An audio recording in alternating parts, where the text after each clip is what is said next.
And I think you do say that investments are broadly in three buckets: founder, product, and market. And do you think Yes. that they are associated to the series of funding? So, what I mean is, founder level investor is looking at a Hmm. seed stage Hmm. investment cycle. Hmm. Do you think there's a Hmm. correlation there? No, so it's a great question. Actually, all those three things are looked at every stage, Hmm. right?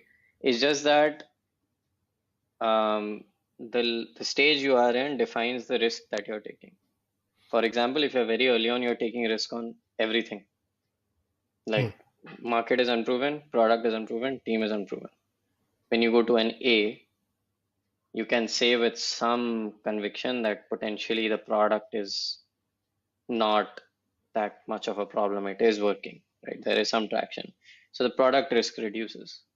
Then you go to a B or a C, you're like, this team is able to execute and scale. So the founder risk reduces. And finally, when you become like really big and it's still keeping on growing, market risk is getting reduced. But the all these three remain forever and their importance keeps going in a cycle. For example, when you reach like 1.5 billion, again, you'll be like, do we need to think of our business model in a different way? Do we need to expand? Do we need to add products? Right? And you start thinking very different things.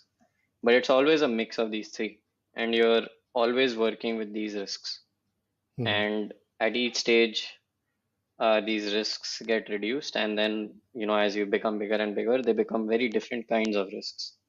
But fundamentally, every investor will look at all these three.